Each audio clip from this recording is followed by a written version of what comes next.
이재명 후보의 배우자 김혜경 씨가 설 연휴 기간에 MBN의 시사 스페셜에 출연을 했습니다. 그런데 그 자리에서 이런 말을 했는데요. 그 말이 지금 부메랑이 돼서 김혜경 씨에게 돌아가고 있답니다. 어떤 말인지 한번 들어보시고 이어가 보도록 하겠습니다. 배우자를 둘러싼 검증과 논란은 어떻게 보고 계세요? 물론 그 배우자가 저도 들어가는 거죠. 그럼요. 네. 대통령이라는 그런 큰 권한을 가진 사람에게 영향을 미칠 수 있는 사람이라면 무언 검증을 해야 된다고 생각합니다. 그 부분에 있어서는 후보나 후보 주변 사람들이 받아들여야 된다고 생각합니다. 네. 거기에는 부인과 가족도 포함된 건가요? 그렇죠. 대통령 후보의 배우자를 검증, 그것도 그냥 검증이 아니라 무한 검증해야 한다고 했습니다. 그런데 지금 김혜경 씨가 무한 검증을 받을 지금 처지에 처했다면서요. 최단비 변호사님. 네, 맞습니다. 그러니까 지난달 28일에 이 SBS가 이 김혜경 씨의 사적인 이 심부름 같은 것들을 경기도청의 공무원이 계속 해왔다 이런 보도를 했습니다. 이것은 경기도청에 있는 비서실의 7급 공무원인 A 씨가 진술한 것을 인용해서 보도를 한 것인데요. 네. 이 해당 보도에 따르면 먼저 이 A 씨 같은 경우에는 총무과에 있는 5급 공무원인 배 씨를 통해서 지시를 받았고 이 지시에 따르면 이 후보의 배우자인 김혜경 씨의 약을 대리 처방을 받거나 아니면 음식을 배달해서 대리 수령을 받았다 이런 얘기들이 나오고 있습니다. 또 관련 보도들이 쏟아지고 있는데 지난해 6월에는 이 후보의 장남이죠. 장남이 병원에서 퇴원을 하는데 이 퇴원도 대리로 이제 A 씨가 가서 했다라는 거예요. 근데 그때 사용했던 카드를 A 씨가 저장을 해놓은 게 있는데 이 사진을 보면 이 카드에 이 후보의 이름인 이재명이 영문으로 쓰여 있고 이 카드에 또 세개 속의 경기도 로고 또 복지 카드가 적혀 있다라는 겁니다. 네. 이것은 그간 이제 민주당에서 이와 관련된 것은 이 후보 부부와는 무관하다. 배 씨의 측에서 한 것이다라고 얘기를 했지만 그것이 아니고 이 후보와 관련이 될 수 있는 가능성이 있다라는 것이고요. 또 마지막으로 A 씨가 얘기를 하기로 최근에는 왜 병원을 갈 때 코로나 때문에 문진표를 작성한 당사자만 들어갈 수가 있는데 문진표를 김혜경 씨가 갈 때 대신 3차례 작성을 했다. 즉 문진표를 작성하지 않은 이 A 씨가 대신 갔다라는 얘기들도 나오고 있는 상황입니다. 네. 지금 전해드린 이 내용은 최단비 변호사님이 이제부터 저희가 풀어갈 내용을 축약해서 핵심 내용만 일단 개괄적으로 말씀을 드린 거예요. 일단 지금 들으시면 무슨 내용이지 잘 파악이 안 되실 거예요. 그래서 차근차근 제기되고 있는 의혹을 짚어볼게요. 일단 여기서는요. 두 사람이 등장합니다. 일단 그 부분을 잘 주목해서 보셔야 돼요. 언론에서 일단 배모 씨는 경기도청의 총무과에서 일했던 5급 사무관입니다. 5급 사무관 배모 씨. 그리고 이번에 폭로 또는 표현에 따라서는 제보, 언론의 제보, 폭로했던 A 씨가 있습니다. 이 A 씨라는 사람이 실질적으로 심부름 그리고 이 경기도의 법인카드로 결제했다 그런 폭로를 했던 사람입니다. 이 두 사람이 있다는 걸 일단 주목해서 들으시고 이 내용을 파악하시면 도움이 되실 거예요. 내용 파악하는데. 자, 차근차근 짚어볼게요. 일단 이 내용이 설 연휴 기간에 터지면서 상당한 관심을 모았는데 애초에 이 폭로가 터지면서 이 보도가 나오면서 당사자들의 반응은 뭐였습니까? 안진용 기자님. 네, 이 5급 공무원 배 씨 입장부터 짚어볼 텐데요. 일단 이 민주당과 김 씨의 경우는요. 사실상 닷새강 무대응 전략을 취했습니다. 반면 배 씨 같은 경우는 이 논란이 불거진 직후 민주당을 통해서 입장을 냈는데 공무 수행 중 후보 가족을 위한 사적 용무를 처리한 적이 없다. 허위사실 유포로 선거에 개입하려는 시도가 다분하다. 좌시하지 않을 것이라고 반박을 했는데 네. 이 관련 보도가 계속 이어지자 결국 닷새 만에 이러한 용무를 지시한 사실이 있음을 인정을 했습니다. 네. 그래서 설 연휴 마지막 날 또다시 입장문이 나왔거든요. 이 입장문 내용을 살펴보면은요. 이 후보 부모에게 잘 보이고 싶어 상식적인 선을 넘는 요구를 했다. 이 음식 배달 등 여러 심부름도 제 치기 어린 마음에서 비롯된 것이었고 김혜경 씨의 약을 대리 처방한 것도 내가 복용할 목적. 늦은 결혼과 임신에 대한 스트레스로 나 몰래 호르몬제를 복용했다. 제가 복용할 목적으로 다른 사람이 처방받은 약을 구하려 한 사실을 인정한다라고 밝혔는데 이 내용을 쭉 다 다시 한번 짚어보면요. 아무런 지시권이 없었고 누구도 시키지 않았지만 부당한 요구를 했다. 제가 모든 걸 했을 뿐 단독 행동이라는 것을 계속 강조하고 있습니다. 일단 이 일이 일어났던 시점은 아주 최근은 아니고 지난해 4월부터 10월까지입니다. 그 점을 일단 참고해서 들으세요. 경기도지사로 이재명 후보가 있던 시절입니다. 자, 그런데 이 배모 씨 경기도청 총무과 소속 5급 사무관 배모 씨 아무도 안 시켰지만 내가 알아서 한 거다 이렇게 얘기를 하고 있습니다. 최단비 변호사님. 네, 일단 먼저 여러 가지 얘기가 있지만 약 대리 처방에 대해서만 먼저 말씀을 드리겠습니다.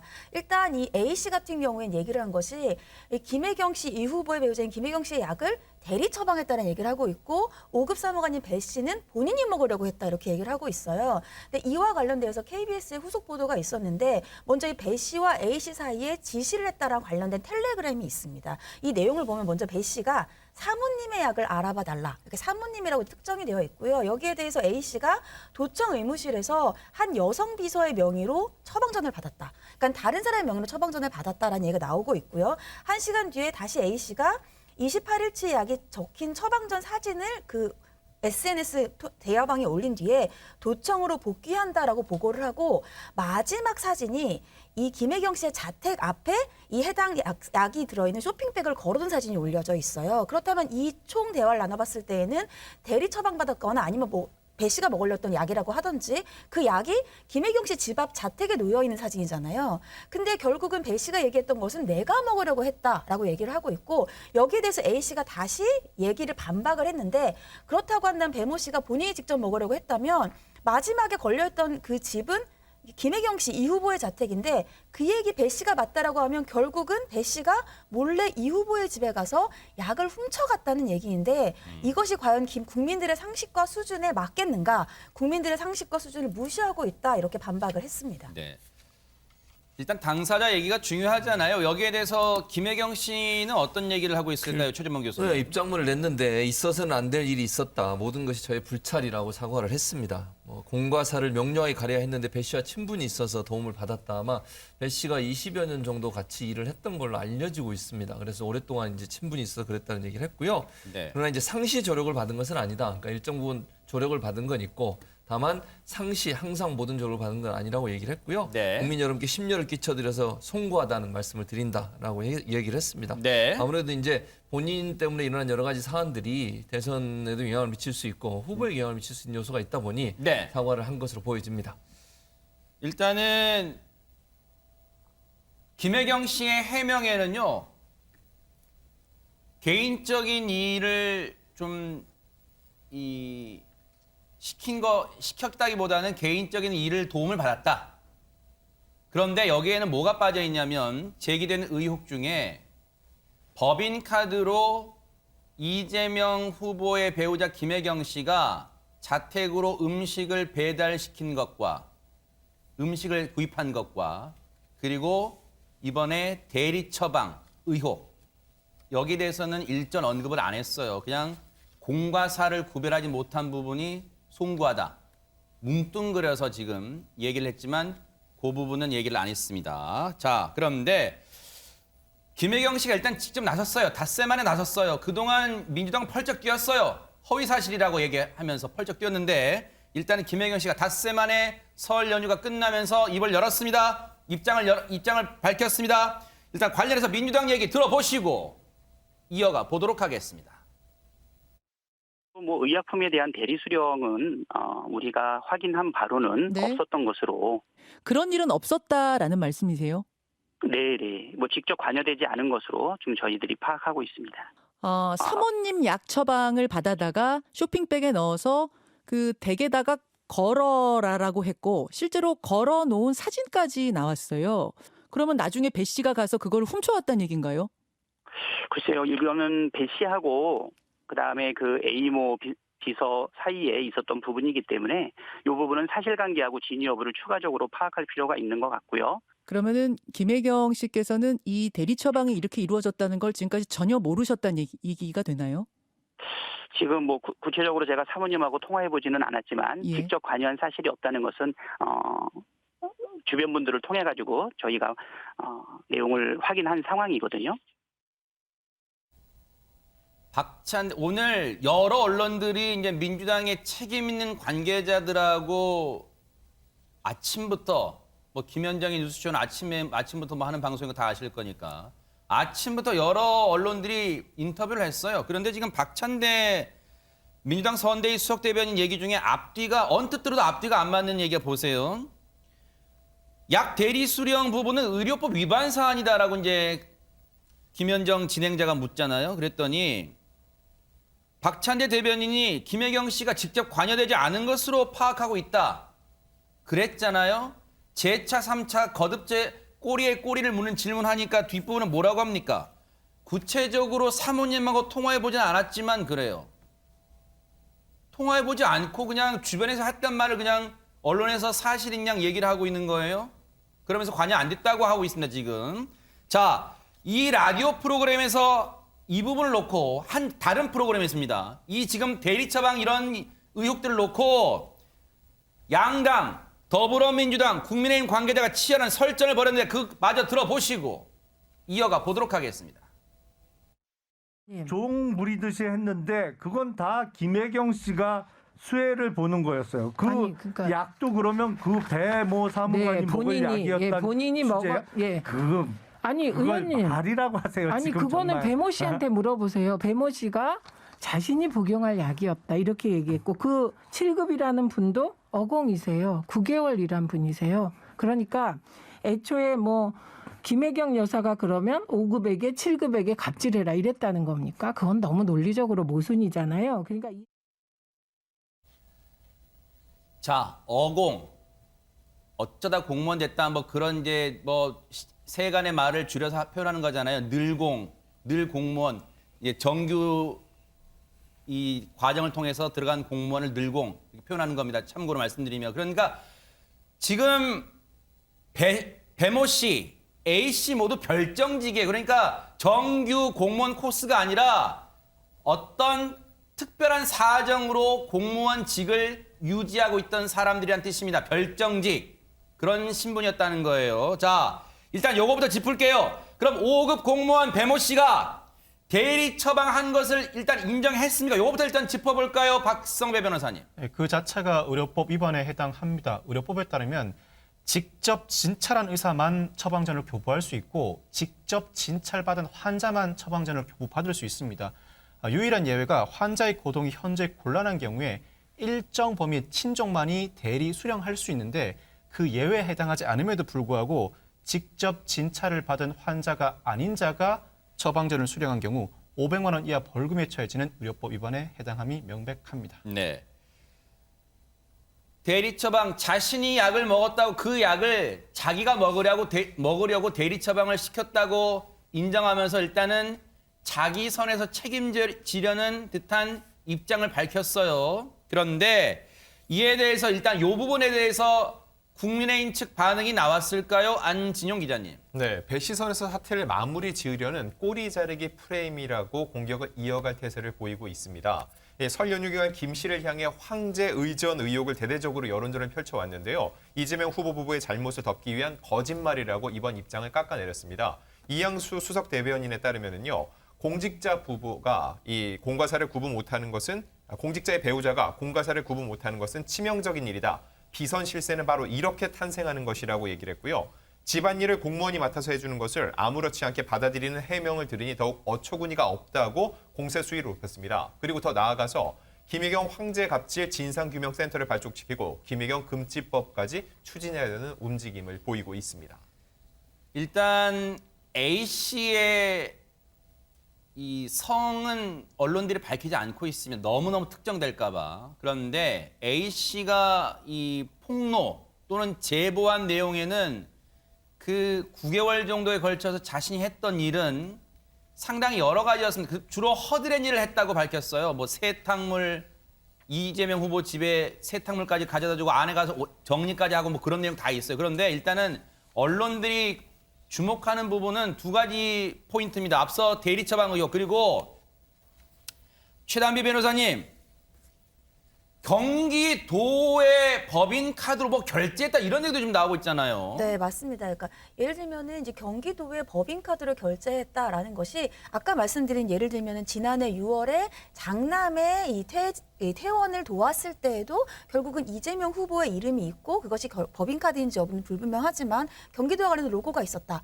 두 번째는 이제 식당에서 음식을 가져갈 때 처음에는 이 직원의 카드로 결제를 하고 그 이후에 다시 가서 경기도 법인카드로 재결제를 했다. 이런 얘기들이 계속해서 나오면서 결국은 국고 손실과 관련된 논란이 있는 것이 아니냐.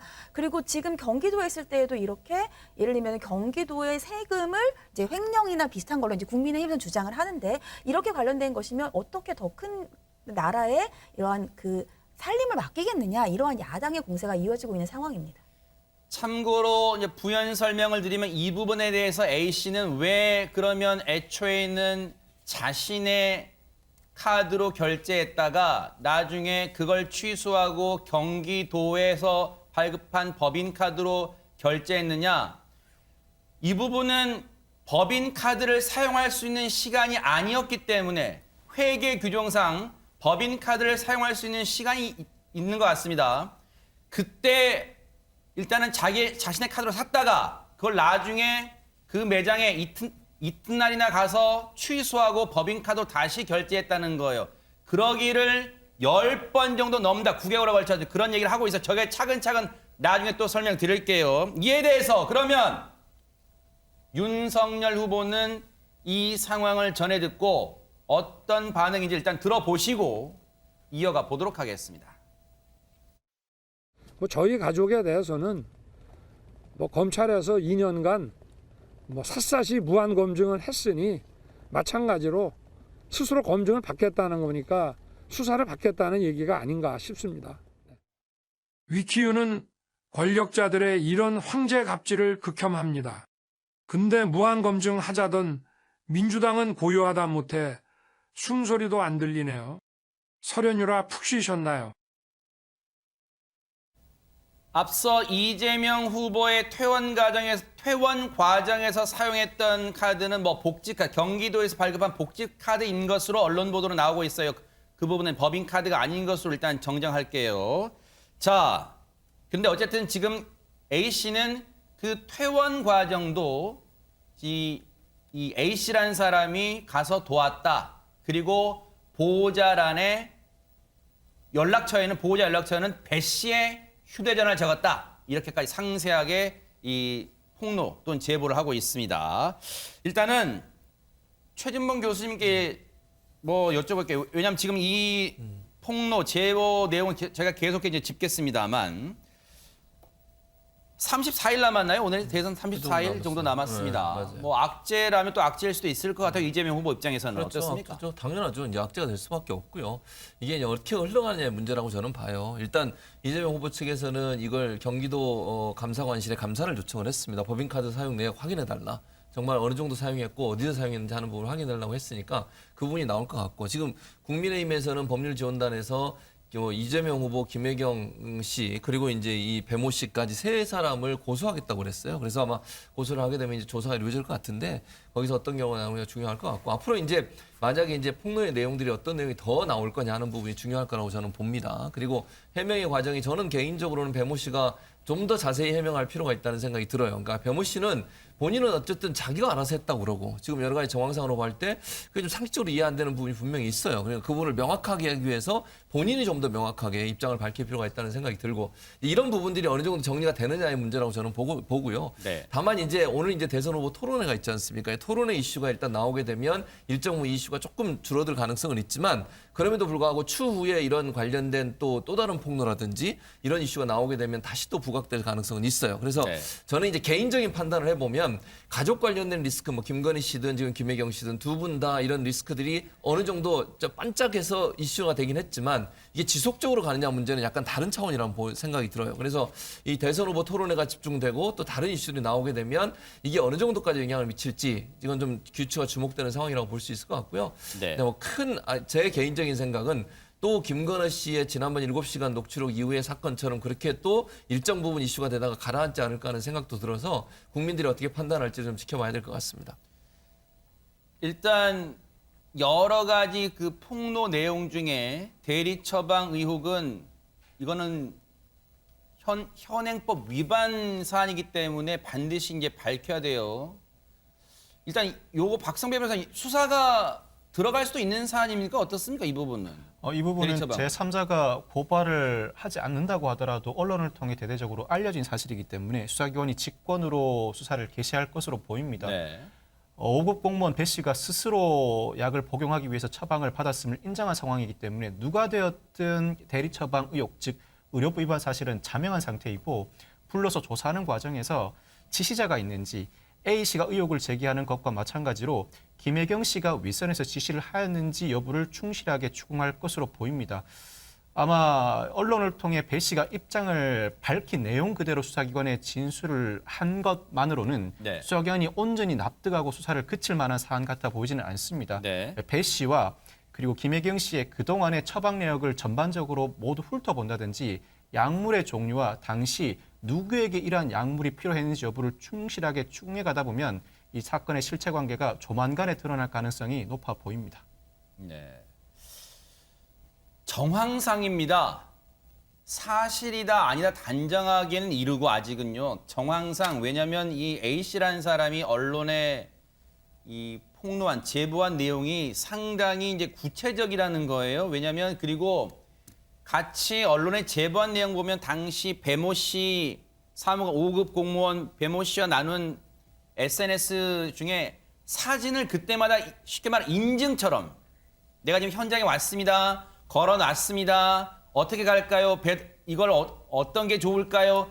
일일이 묻고 확인받는 과정을 사진으로 남겨놨기 때문에 글로만 있는 게 아니라 지금 그래서 이제 신빙성이 높다. 언론들은 지금 그렇게 보도하는 언론들은 그렇게 보고 있는 것 같아요. 자, 앞서 말씀드린 것처럼 대리 처방 의혹 이거는 결코 가벼운 사안이 아닙니다. 앞으로 어떻게 진행이 될지 좀 보고요.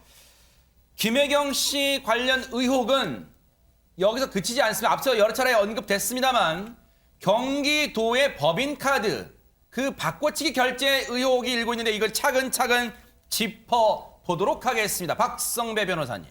도지사 의전에만 사용할 수 있는 비서실 법인카드를 김 씨가 사적으로 유용했다는 의혹이 제기되고 있습니다. 이 과정에서도 공무원들이 동원된 정황이 나타나고 있는데 지난해 4월에 배 씨와 A 씨 간의 이 텔레그램 대화방 내용을 살펴보면 이 A 씨가 소고기 안심 사진을 찍어서 보냈더니 이 배 씨가 가격표 떼고 랩 씌워서 아이스박스에 넣어달라고 지시하고 이어서 순회로 이동하라라는 언급을 합니다. 순회가 뭐예요? 성남시 순회동을 가리키는 것으로 보이는데 이 장소가 바로 이재명 후보 부부의 자택이 있는 곳입니다.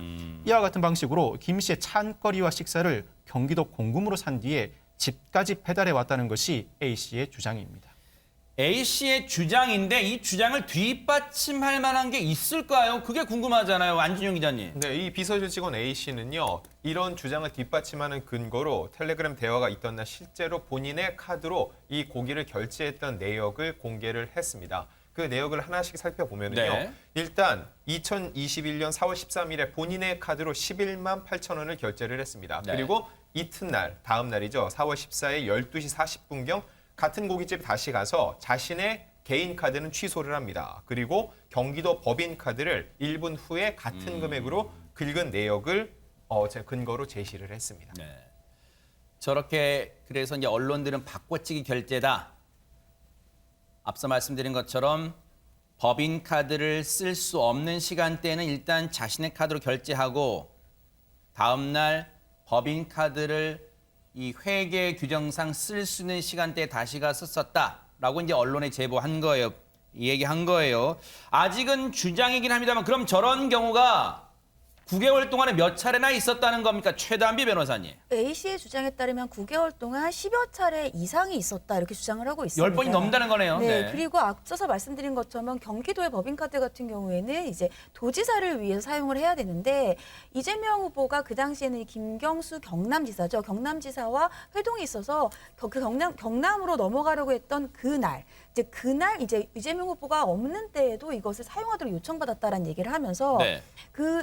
경남으로 가기 전날에 이제 배 씨가 연락이 와서 사모님께서 내일 초밥을 올려달라고 했다. 이렇게 초밥 심부름을 요청을 했다라는 겁니다. 네. 그래서 그날도 마찬가지로 앞서 설명드린 것처럼 개인 카드를 가지고 결제를 하고 영수증을 올려드리고 그 이후에 다시 법인카드로 결제하는 정황을 반복을 했다라고 얘기를 하고 있고 네. 녹음 중에 하나의 내용이 어떤 내용이 나오냐면 이렇게 다시 법인카드로 결제를 했던 것이 한두 번이 아니었다는 정황이 나오는 녹음 내용이 있는데 네. 먼저 배 씨가 왜 안 된다는 거예요. 이렇게 이 다시 재결제가 안 되는 것에 대해서 질책하는 듯한 언급을 하자 A 씨가 그냥 편법으로 그동안 해줬나 보다. 근데 지금은 불가능하대요. 이렇게 얘기를 했고요. 그러니까 다시 배 씨가 A 씨가 오고 나서 왜 그러느냐. 여태까지는 잘 됐다라고 하면서 그동안은 개인 카드를 법인 카드로 다시 결제했었던 것이 계속해서 이어져 온 것 같은 대화 내용을 공개했습니다. 당연한 얘기겠지만 법인 카드는 도정 업무 관련해서만 쓰라고 지급된 거겠죠? 박성배 변호사님. 법인카드를 도정 업무와 무관한 영역에 사용하거나 배우자의 공적 활동과 무관한 영역에 사용할 경우에는 그 자체로 업무상 횡령에 해당합니다. 그 과정에서 회계관계 직원이 관여하고 손실액이 일정 금액을 넘어설 경우에는 특가법상 국고 손실죄에 해당할 가능성도 남아 있습니다. 이 정부 지침에 따르면 법인카드는 관할 근무지와 무관한 지역, 공휴일, 비정상 시간대 사용을 원칙적으로 금지하고 있습니다. 즉 지자체장 본인이라고 하더라도 업무와 관련되지 않은 영역에서는 법인카드를 사용할 수 없게 그 지침을 규정해 두고 있는 것입니다. 아직까지는 업무상 횡령 등을 단정할 수 없습니다만 집으로 배달시키기 위한 물품을 법인카드로 결제했다든지 나아가 배우자의 지시가 있었다는 점이 추가로 드러나게 된다면 이때에는 업무 관련성을 오히려 수사기관이 아닌 당사자들이 입증을 해야 업무상 횡령 등의 혐의에서 벗어날 수가 있습니다. 네. 저 음식을 먹은 사람이 김혜경 씨나 이재명 후보가 거주하고 있는 그 집에 있는 사람들이 먹었다는 걸 증명해내기가 여간 어려운 문제는 아닐 것 같아요. 일단은 보겠습니다. 그런데 이 대목에서 시청자분들이 일단은 요걸 먼저 이해를 하고 가고 싶어 하실 것 같아요. 최단비 변호사님, 5급 공무원 배모 씨와 이번에 폭로를 한 7급 비서실 소속 A 씨는 어떻게 얽힌 사이입니까? 원래 알고 지내던 사이죠? 궁금할 것 같습니다. 네, 일단 5급 공무원 그러니까 배 씨가 어떤 사람인지를 먼저 말씀을 그럴까요? 드리면 네네. 이 5급 공무원 배 씨 같은 경우는 예전에 이재명 후보가 변호사일 때 그 변호사 사무실 직원이었습니다. 그러니까 그때부터 이제 알게 돼서 그 이후에 성남시청에서 근무를 하고 경기도청에서 근무를 했습니다. 별정직 공무원으로 근무를 했고요. 또 2016년도에 배 씨가 결혼을 할 때 이재명 후보 부부가 와서 이제 참석도 하기도 했어요. 그러니까 상당히 이제 좀 친분이 있었던 것으로 보이고 그런데 그럼 A 씨만 어떻게 알게 됐느냐? A 씨의 진술에 따르면 2018년도부터 2021년도 그러니까 이재명 후보가 경기도지사로 재임을 했던 때에 배 씨가 연락이 와서 그 당시에 사모님인 김혜경 씨를 의전을 함께 하자 이렇게 요청을 했고 네. 거기에서 이제 본인이 이제 승낙을 하면서 공무원이 됐다. 그런데 그 당시에는 본인은 공무원이기 때문에 이제 공적인 업무를 할 줄 알았더니 앞서서 말씀을 나눈 것처럼 막상 되고 났더니 거의 뭐 사적인 심부름만 하는 사이가 되었다 이렇게 이제 주장을 하고 있습니다. 네. 여기에 대해서 당연히 국민의힘에서는 비난을 하고 있는데 국민의힘에서는 그러면 처음에는 이 성남시청일 때에는 7급 공무원이었어요. 배 씨가. 근데 경남도청으로 왔을 때는 5급이 됐으면 그럼 2단계를 뛴 것인데 이것이 그냥 일반 공무원 상당히 시간을 오래 걸려야지 진급을 할 수 있는 것인데 네. 결국은 사적인 도움을 주면서 어떤 혜택을 받은 것이 아니냐 이렇게 비판을 하고 있는 상황입니다. 네. 제보 내용, 뭐 폭로 내용, 뭐 표현이 어떻든 간에 일단 물론 이 A 씨는 지금은 경기도에서 나왔습니다. 그만뒀어요. 비서실 소속 7급이었던 A 씨가 폭로한 내용 중에 그동안 배모 씨와 나눴던 이 내용 중에는 여러 가지 뭐 들으면 기가 찰 만한 내용들이 있습니다. 뭐냐? 이 A 씨가 김혜경 씨가 탄 차를 앞질러 갔다. 또 김혜경 씨가 비를 맞게 차를 바짝 대지 않았다. 그래서 충성심이 부족하다. 이런 질책을 받기도 했다는 거예요. 배모 씨한테 이 A 씨가 그런 것도 상세히 폭로를 했습니다. 일단은 두 사람은 소속은 달랐지만 총무과 소속 5급 배모 씨, 그리고 비서실 소속 별정직 7급 A 씨, 이런 관계였습니다.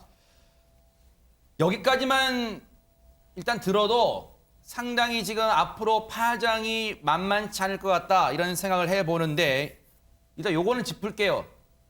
앞서도 뭐 그 얘기 했습니다만 대선 오늘로서 34일 남은 상황에서 이재명 후보 입장에서는 뜻하지 않은 지금 돌발 악재를 만난 거란 말이에요. 입장을 안 낼 수가 없어요. 배우자의 일이지만 입장을 안 낼 수가 없을 것 같아요. 당연하죠. 입장을 낼 수밖에 없는 상황이고요. 일단 사과를 했어요. 이재명 후보 입장에서는. 그러니까 본인이 몰랐다 하더라도 어쨌든 이 문제는 본인의 배우자와 관련된 문제고, 배모 씨가 뭐 본인 주장처럼 단독으로 했다 하더라도 어쨌든 책임을 질 수밖에 없어요.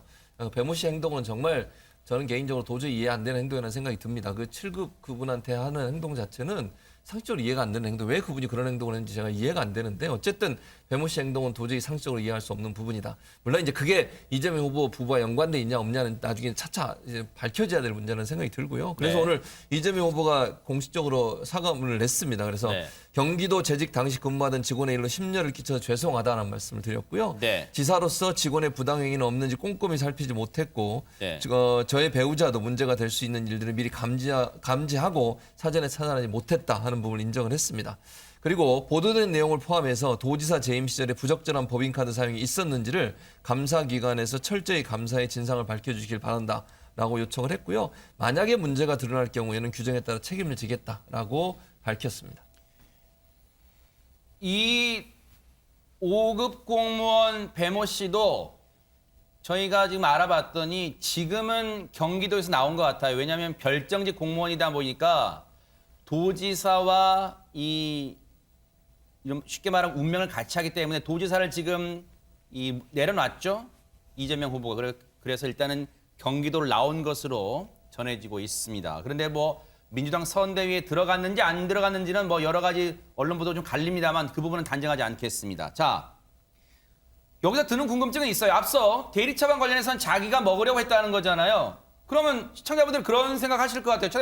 최단비 변호사님. 그러면 초밥, 안심 소고기, 그럼 이것도 배 씨가 자기 먹으려고 시켰다는, 대리 주문시킨 거예요? 이 부분에 대해서는 해명했어요, 혹시? 그 부분에 대해서 이렇게 앞서서 이제 최준호 교수님 말씀하신 것처럼 구체적으로 해명을 하진 않았습니다. 그래서 이제 국민의힘 측에서는 비판을 하고 있는데, 정말로 이재명 후보가 관여가 없고 배 씨가 본인의 측에서 이렇게 부당한 지시를 했다라고 한다면, 배 씨와 이 A 씨 사이에서 SNS를 통해서 사진을 계속 주고받았단 말이에요. 어떤 업무를 완료를 하면. 그러면 세탁물 같은 경우에는 개어 있는 사진 같은 것들도 다 보냈고요. 아까 약처방 같은 경우에도 이제 순회동 집 앞에 걸어놓은 것을 보냈단 말이죠. 그럼 배 씨가 그것을 알아서 하기에는 너무나 좀 개인적인 내밀한 영역까지도 사진들이 되어 있다. 이것을 과연 어떻게 설명할 것인가라는 비판을 하고 있는 상황입니다. 김혜경 씨가 앞서 입장에서 공과사를 구별하지 못한 부분 송구하다 그랬잖아요. 일단은 국민의힘이 이제 이 부분에 대해서는 그런 얘기를 했어요. 최재범 교수님께 여쭤보는 게 나을 것 같아요. 이양수 선거대책본부 수석대변인이 그런 입장을 냈습니다. 공직자 배우자가 공과 사를 구분 못하는 것은 치명적인 일이다. 이런 얘기를 했습니다. 뭐 맞는 얘기예요. 네. 저는 맞다고 보고, 이제 그게 사실은 두 양측, 저는 뭐 윤석열 후보나 지금 이재명 후보나 이 두 분이 이런 논란이 있다 보니 두 분 다에게 다 적용되는 말씀이라는 생각이 들고요. 정말 김혜경 씨가 본인이 아까 사과를 했다고 제가 말씀을 드렸지 않습니까?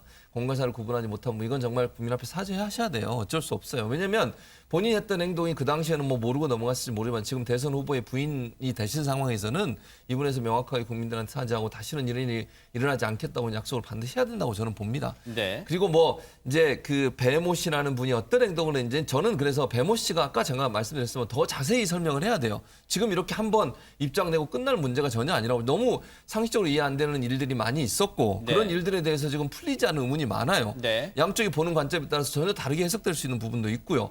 그러니까 충성심이라고 하는 것이 어떤 형태로 발현이 됐고 그것이 정말 이렇게 하는 것이 맞다고 생각해서 한 건지 또 본인이 어느 정도까지 그러면 김혜경 씨나 이재명 후보에게 보고를 한 것인지 이것도 밝혀내야 되는 거잖아요.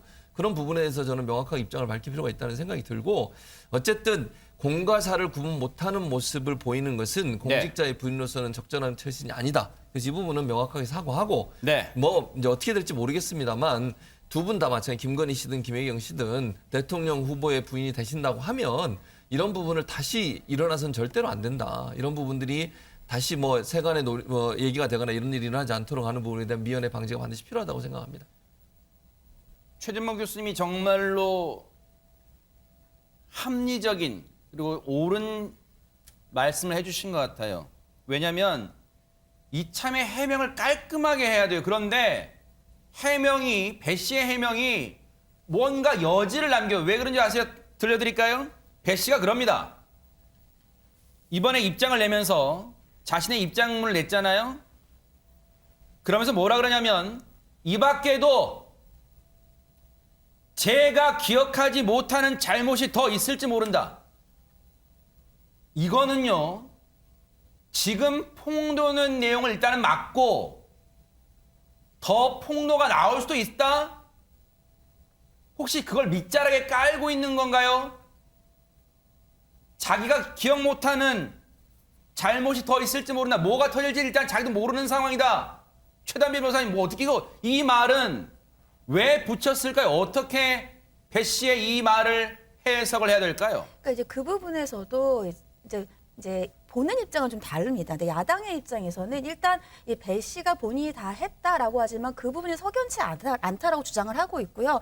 거기에 말씀하시는 것처럼 마지막에 앞으로도 내가 기억하지 못한 일들이 있을 수 있다라는 얘기는 지금까지 밝혀진 것만 본인이 배 씨의 선에서 책임지는 것이 아니라 향후에 나타나는 모든 것들도 배 씨의 선에서 끝내려는 게 아니냐. 그 책임을 이재명 후보 부부에게까지 올라가지 않게 하고 꼬리 자르게 하려는 게 아니냐라고 이제 비판을 하고 있는 상황입니다. 그리고 마찬가지로 이제 이재명 후보의 부부, 예를 들면 김혜경 씨가 공과사를 구분하지 못했고 또 이러한 이 배 씨가 A 씨에 가했던 이런 부분들을 생각하면 마음이 아리다 이러한 이제 입장을 밝혔는데 이 부분이 물론 뭐 대리 약 처방 같은 경우는 의료법 위반일 수 있지만 다른 부분들은 굳이 법 위반, 이제 실정법 위반까지는 아니다 하더라도 이제 예를 들면은 이제 민주당 측에서 계속 얘기한 것이 김건희 씨의 리스크 같은 경우에는 단순히 개인 리스크가 아니라 우리나라 영부인이 될 사람에 대해서 검증이라는 얘기를 하고 있어요. 그러면 아까 이양수 선대위 대변인 같은 경우에는 굉장히 위험한 일이다. 이 얘기는 이제 배우자, 이제 현재 이제 후보의 배우자인 경우에는 영부인이 될 수 있고 그러면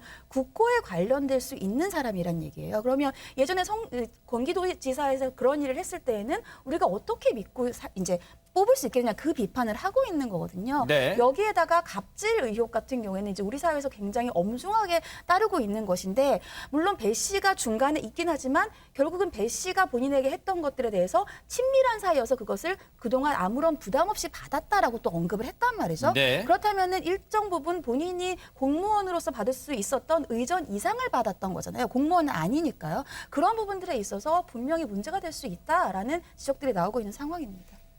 앞서 전해드린 것처럼 이재명 후보가 오늘 입장을 밝혀서 사과를 했어요. 일단 배우자 김혜경 씨의 관련 의혹에 대해서, 논란에 대해서. 그리고 자신의 도지사 재임 시절에 부적절한 법인카드 사용이 있었는지 그걸 감사기관 어디를 얘기하는지는 모르겠습니다. 일단 특정되지는 않은 걸로 지금 전해져요.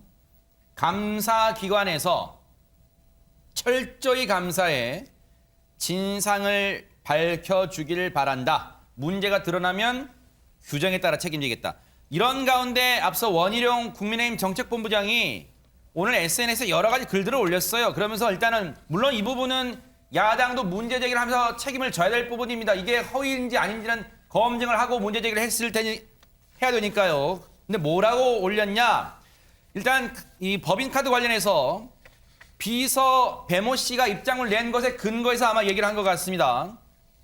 거기에 배 씨 관련해서 약사고, 아마 이제 A 씨의 폭로도 준해서 얘기를 하겠죠. 약사고, 고기사고, 257만 원을 3개월 할부한 것은 누구 카드인가? 경기도지사 카드인가? 직원 카드인가? 배 씨가 업무처 준비를 현금으로 인출한 것만 1억 4천만 원이다. 등등의 지금 문제 제기를 했으니까 차제의 이재명 후보가 밝힌 것처럼 감사기관을 통해서 감사한다면 반드시 이 부분도 진상조사를 해야 될 것 같습니다. 그런데 앞서 김혜경 씨의 인터뷰가 부메랑이 되고 있다는 것처럼 이재명 후보의 과거 트위터 내용이 자충수가 되고 있다. 이런 언론들의 해석도 있습니다. 무슨 내용입니까? 박성배 변호사님. 과거에 이재명 후보가 자신의 트위터를 통해서 성남시 공금횡령, 성범죄 한 번만 저질러도 퇴출이라는 제목의 기사를 공유합니다. 그 과정에서 김영란법보다 더 강력한 성남판 김영란법, 비위행위 없고 청렴한 도시 성남은 합니다라는 글을 남기는데 현재 이 후보 배우자의 공금횡령 의혹이 제기된 상황이죠. 그러자 오늘 원희룡 국민의힘 선대본부 정책본부장 자신의 SNS에 이 글을 공유하면서 김 씨의 경기도 법인카드 불법 사용, 민심 폭발의 불씨를 건드렸다. 생활형 체감이 쉽고 분노할 국민 범위는 넓다고 그 평가를 했습니다. 물론 지금 이게 사실이다 아니다 확언할 수 있는 단계는 아닙니다. 하지만 그럼에도 제1야당 국민의힘은 득달같이 이 내용을 언급하면서 공세에 나섰는데요. 그 내용 들어보시고 이어가 보도록 하겠습니다. 그 이재명 후보가 과거 성남시정 시절에 이런 공금 횡령 같은 경우에는 원스트라이크 아웃으로 처리하겠다 이런 입장을 밝힌 바가 있습니다. 이번에 아마 연수 문제가 될 것 같은데 이런 사안에 대해서 어떻게 대처하는지 한번 국민들이 지켜볼 기회가 온 것 같습니다.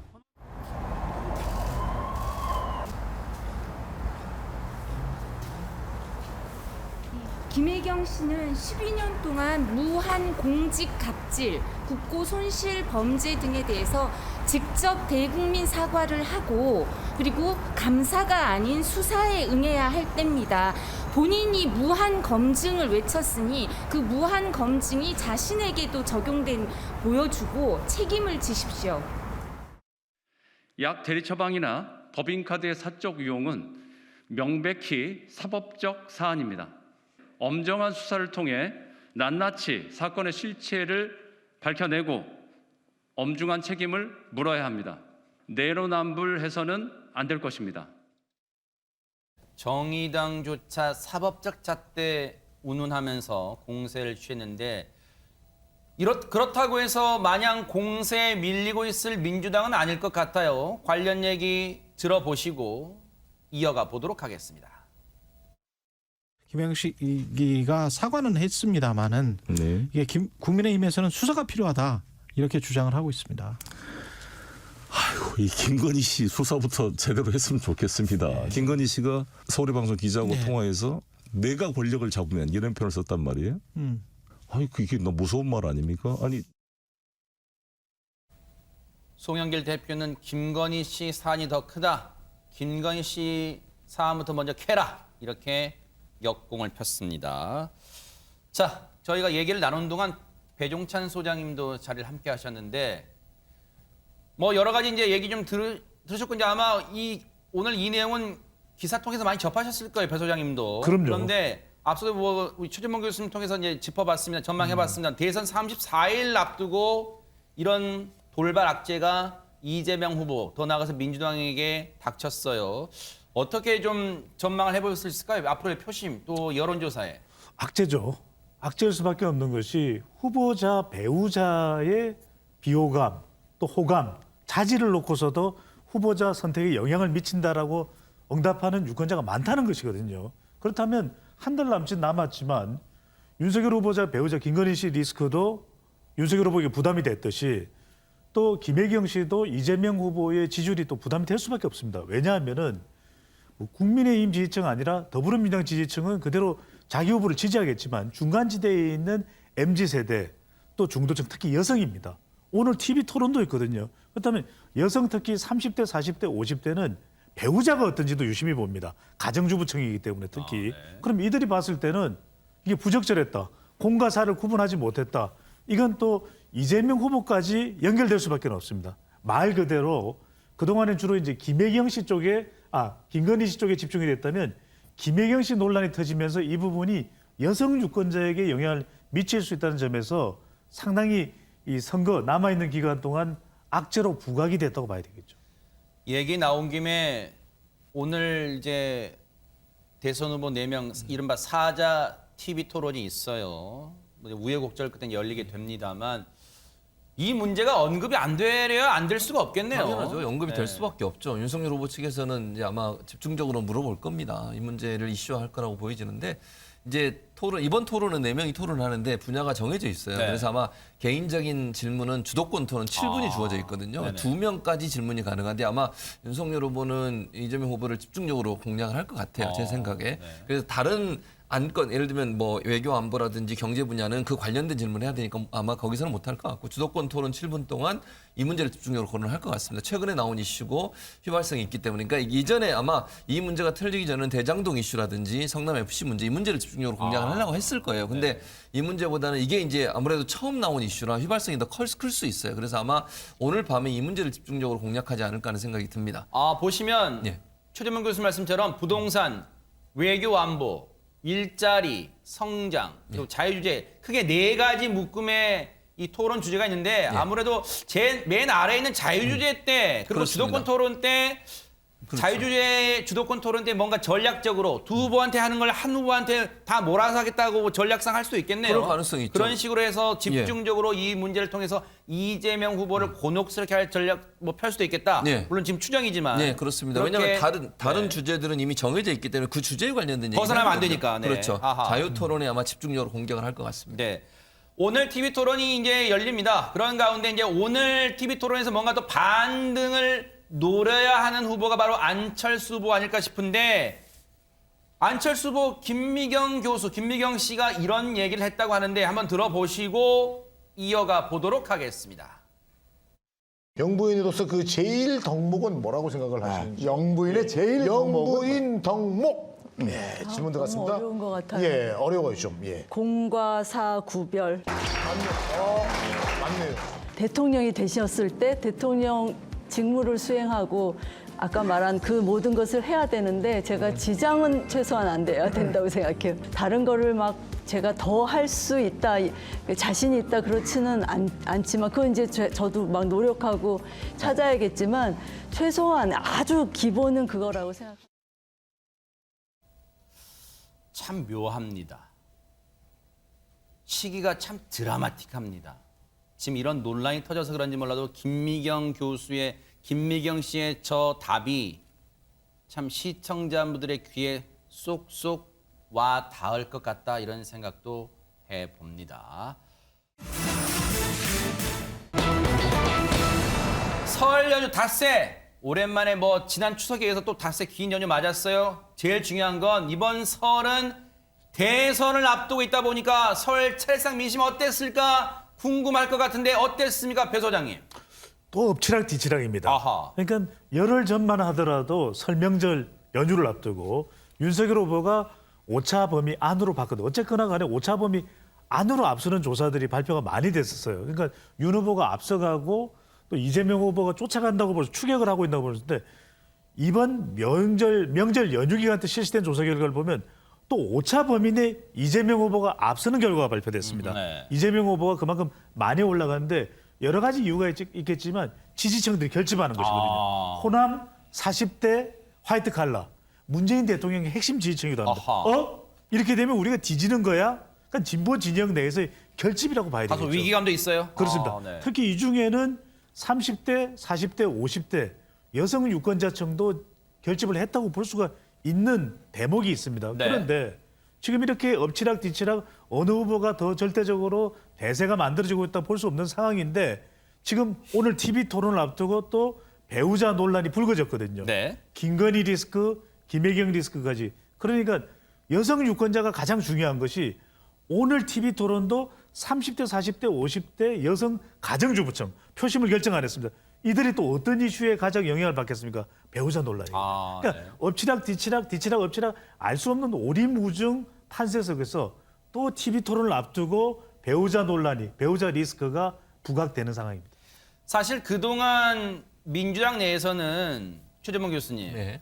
설 전후로 해서 그동안 이재명 후보에게 가장 좀 듣기 싫은 소리가 박스권의 지지율이 갇혀 있다. 그래서 설 전후로 마의 40% 고지를 달성해야 된다. 그러면 탄력받을 것이다. 뭐 그런 얘기 많았었잖아요. 그런 얘기가 있었죠. 30%의 그 어떤 한계를 뛰어넘는 게 중요하다고 얘기를 하면 40%가 넘어가야 된다라고 얘기하는데 뭐 이번 조사, 한길 리서치 조사에서는 방금 보신 것처럼 40%가 약간 넘었습니다.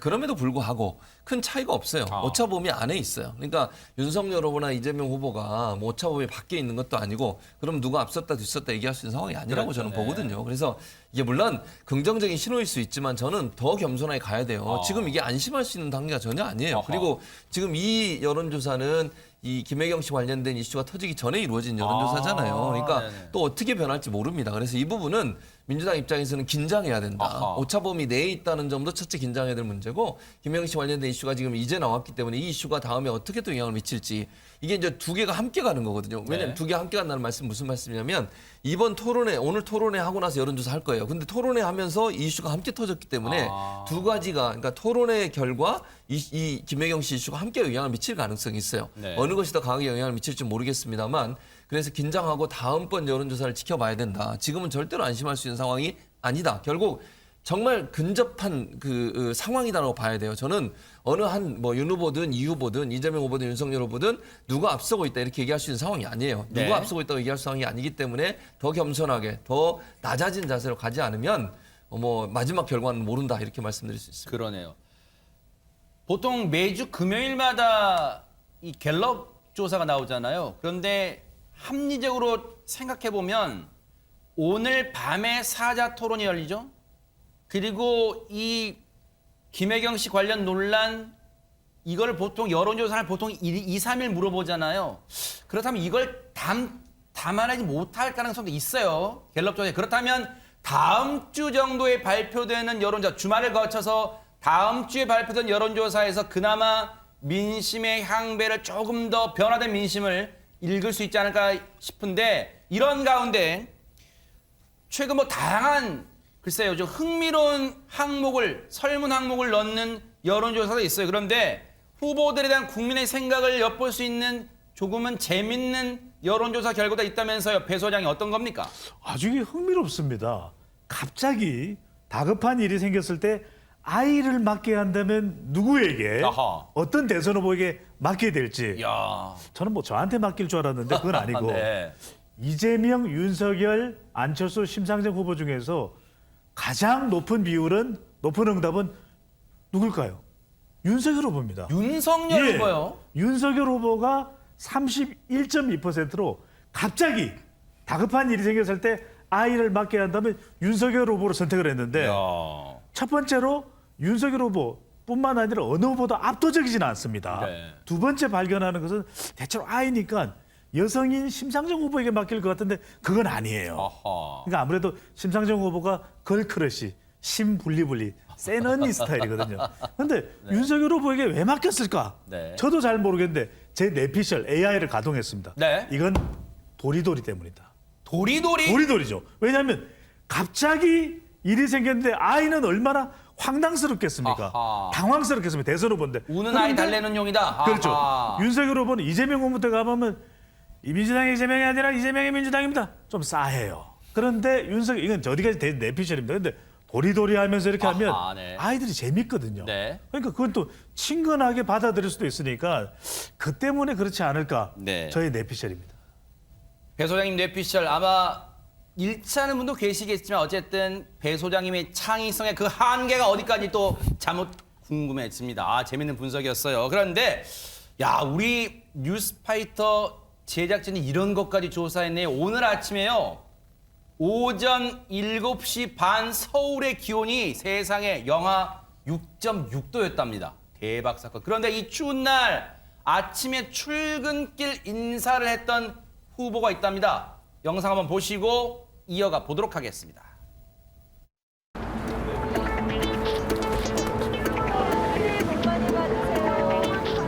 안철수 아내입니다. 새해 복 많이 받으세요. 복 많이 받으십시오. 안철수 아내입니다.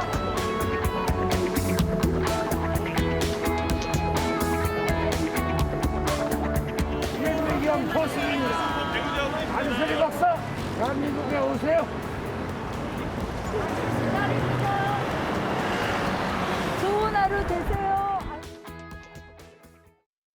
아니 근데 안지준 기자님, 안철수 후보 뭐 뒤에 저기 신호등 뒤에 숨어 있나요? 왜 안 보여요 지금 안철수 후보는? 네, 오늘 오후 8시에 있죠. 4인 후보 첫 대선 토론, 이 TV 토론 준비 때문에 안철수 후보는 참여하지 않고 가족들이 이렇게 총력전을 펼친 건데요. 네. 오늘 아침 광화문역입니다. 저 지역이 굉장히 유동인구가 많은데 닷새간 연휴 끝에 이렇게 사람들이 대거 이제 출근을 하는 시점이었기 때문에 더욱더 많은 분들과 만날 수 있었을 거라는 생각이 들고요. 일단 지난달 23일 안 박사가 귀국을 한 직후에는 자가격리 때문에 유튜브 등을 통해서 선거운동을 해왔는데 이렇게 그 사이 열흘이 지났나 봐요. 네, 맞습니다. 직접 시민들과 만난 건 처음입니다. 그래서 처음에는 조금은 어색한 모습을 보이기도 했는데 이내 엄마와 함께 김 교수와 함께 사람들에게 인사를 나누면서 안 후보에 대해서 열심히 선거운동을 했는데 아무래도 최근에 이 윤석열 그리고 이재명 두 분 같은 경우 가족 리스크가 불거졌기 때문에 이 두 명이 함께 거리 인사 나온 게 더욱더 미묘한 시점에 이루어졌다고 볼 수 있습니다. 사실 안철수 후보 가족이 어제도 눈길 끌었던 게 박승배 변호사님 의료 봉사를 온 가족이 나섰어요. 그렇습니다. 안철수 후보가 설 연휴 마지막 날인 어제 이 부인 김미경 교수, 딸 서리 씨와 함께 선별진료소를 찾아 의료 자원봉사 활동을 실시했습니다. 구체적으로 서울 중구보건소 선별진료소를 찾아서 약 2시간에 걸쳐서 의사 출신인 안 후보와 김 교수는 코로나19 검체 채취를 직접 시행했고 서리 씨는 행정 업무를 도왔습니다.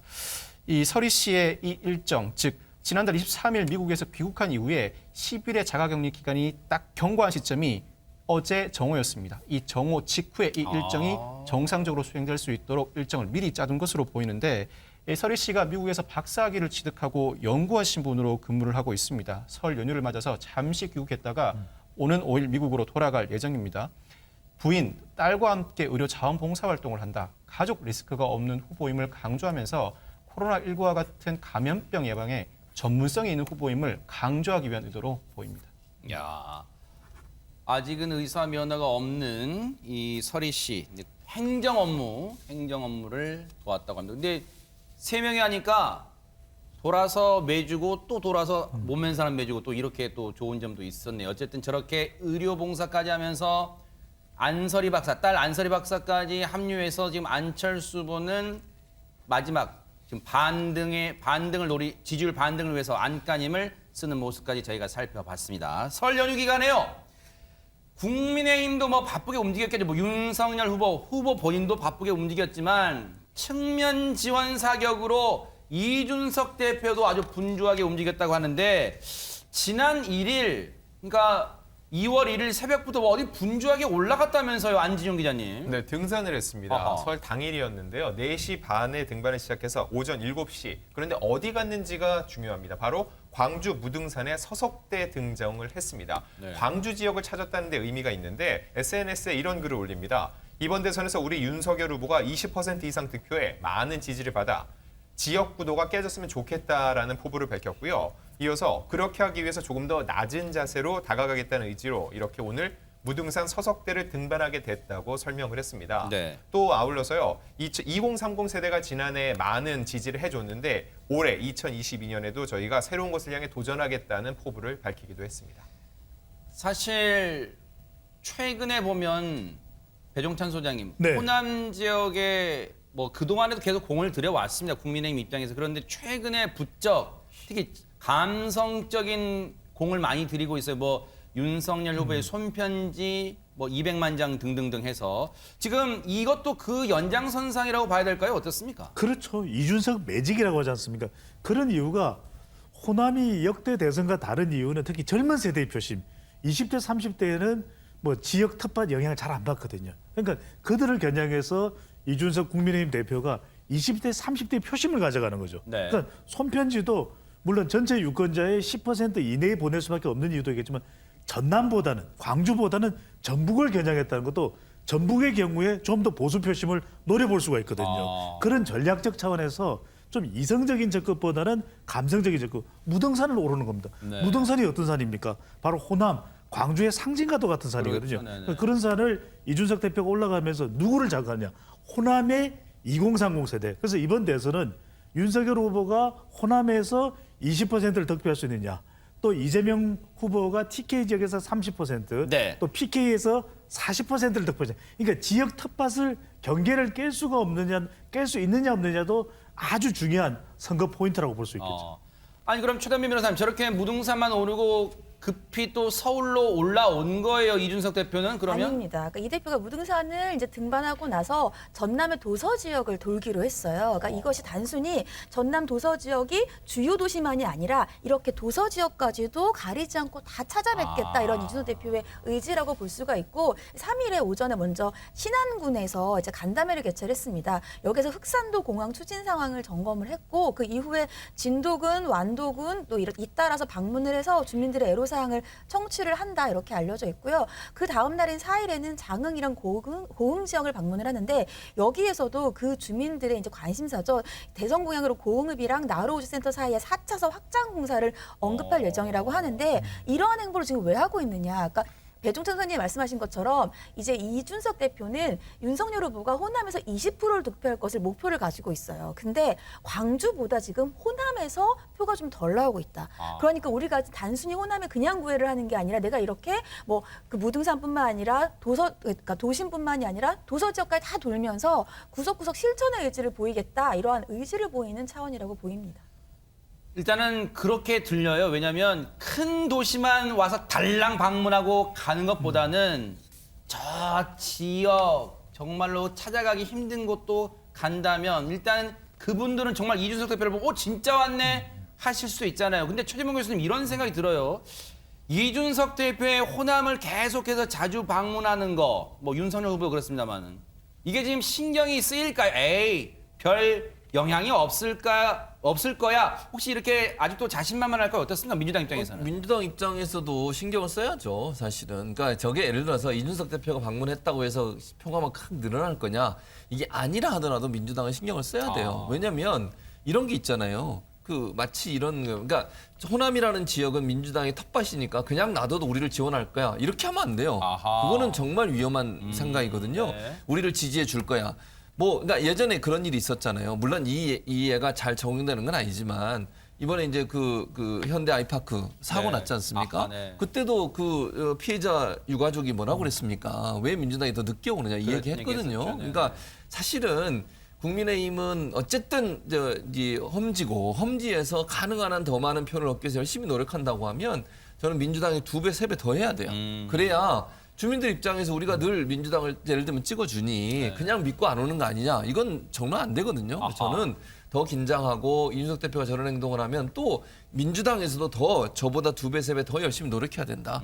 믿는 것이 더 사실은 상처를 많이 받아요. 그럴 수 있겠네요. 서운함을 더 느끼고. 그래서 저는 호남 지역의 민주당이 더 공을 들여야 되고요. 물론 지금 약한 부분, 수도권 이런 부분들은 후보 중심으로 돌고 후보가 또 기회가 된다면 호남을 또 방문하고 이런 방법들이 계속 반복돼야지 호남은 당연히 우리를 지지할 거다 이런 생각으로 접근하면 상당히 이거는 위험할 수도 있다. 이런 말씀 꼭 드리고 싶습니다. 이준석 대표가 내건 호남 지역 20% 득표는 수치상으로 보면 시청자들이 뭐야 그게 목표야 하실 거지만 역대 대선을 보면 엄청난 목표를 지금 내건 겁니다. 어쨌든 그 목표를 향해 어떻게 다가갈지 뉴스파이터도 따라붙어 볼게요. 그런가 하면 최단비 변호사님 사실 이준석 대표하면 계속 윤석열 후보 관련 비단 주머니가 뭔지 또 관심이 있잖아요. 네, 새로운 비단 주머니를 공개를 했습니다. 유세차 마케팅인데요. 그러니까 유세차 앱을 이용하는 거예요.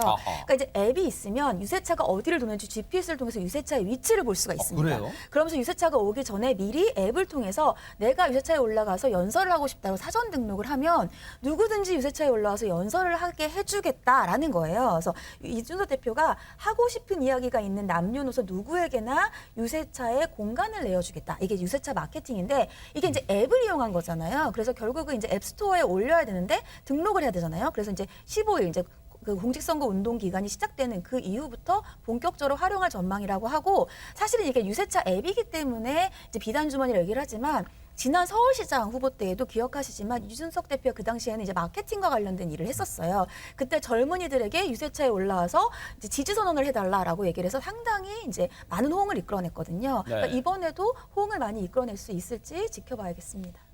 서울시장 선거 때 효과를 톡톡히 보다 보니까 사실 그때 추억, 그때 짜릿한 어떤 기억이 있을 거란 말이에요. 이번에도 그렇죠. 아마 다시 한번 활용해보고 싶은 마음이 있을 것 같습니다. 그렇죠. 이제 네. 특히 이제 젊은 층한테 그 당시에는 상당히 선풍적인 인기를 얻었죠. 네. 왜냐하면 젊은 층들이 올라와서 본인의 왜냐하면 또 유명한 분도 아니고 정치인도 아니고 일반인들이었어요. 네. 그러다 보니까 더 공감대가 일어났다고 저는 보고 네. 물론 이제는 두 번째이기 때문에 그때보다는 효과가 좀 떨어질 수는 있지만 그럼에도 불구하고 일반인의 목소리로 지지를 하는 것은 상당히 의미가 있다고 저는 봅니다. 그래서 이런 부분을 활용하는 것은 결국 일반인들이 정권 교체라는 부분을 얼마나 원하고 있는지 이런 부분을 부각을 하려고 하는 거예요. 저는 전략적으로 보면 국민의힘이 이런 전략을 하는 것은 긍정적인 효과가 일어날 가능성이 있다고 봐요. 그래서 민주당도 사실 이런 부분에 대응할 수 있는 다른 전략들이 반드시 필요하다고 저는 봅니다. 그래서 단순히 당직자뿐만 아니라 일반인들이 이재명 후보를 지지하는 부분을 좀 더 어떻게 효과적으로 잘 알릴 것이냐 하는 부분은 대응 전략으로서 반드시 필요하다. 네. 그렇지 않으면 왜냐하면 이게 일반인들의 목소리로 전달되는 것이 언론의 집중적인 보도를 받을 수도 있고요. 또 관심을 받을 가능성이 있어요. 또 SNS에 올려보세요. 네네. 그렇게 되면 사실은 더 많은 사람들의 관심을 끌어올 수 있는 요소로 작용하기 때문에 민주당도 이에 대응할 수 있는 전략들이 반드시 필요한 상황이라는 생각이 그럴 듭니다. 수 있겠네요. 왜냐하면 박빙으로 승부가 흐르다 보면 아이디어 또는 뭔가 이 관심을 끌 수 있는 반짝 아이디어가 또 승부에 결정적 영향을 미칠 수도 있으니까요. 그런데 대선이 말잔치, 말의 성찬이라고 합니다만 지금 이런 말까지 나오고 있는 상황인데요. 박성배 변호사님 어떤 내용입니까? 고민정 더불어민주당 선대위 동물권위원회 공동위원장이 그제 SNS에 글을 남깁니다. 6마리의 반려동물들이 첫 지지 선언에 나섰다. 이재명 후보를 지지하는 이유도 동물 고통을 걱정하는 일꾼, 반려견 놀이터를 위해 등 다양하다는 글을 남기는데 이에 대해 최인호 국민의힘 선대위 청년과 미래 특별위원회 위원장이 댓글을 답니다. 고민정 의원님은 강아지들이 어떤 후보를 지지하는지 직접 들을 수 있을 정도로 강아지들의 언어를 잘 아시나 보다. 어쩐지 고민정 의원님이 하시는 말씀들을 들으며 이게 뭔 멍멍이 소리지 싶은 지점들이 많았는데 풀리지 않던 미스터리의 전말을 이제야 알 것 같다고 비꼬았습니다. 서로 우리 편이 잘하고 있어요. 우리 편을 지지하고 있어요. 흔히 우리도 이제 그런 얘기 합니다. 가만히 있을 때 여름 같은데 파리가 나한테 오면 아 미물도 나를 따르는구나. 그렇게 뭐 자기 위안 합니다만 대선이 말의 성찬 자기 위안 자기 편 응원은 좋습니다만 정치권에 있는 분들의 언어가 지금 이 정도 수준이라면 글쎄요. 시청자와 유권자분들은 어떤 마음을 가져야 될까요? 웃어야 될까요? 울어야 될까요?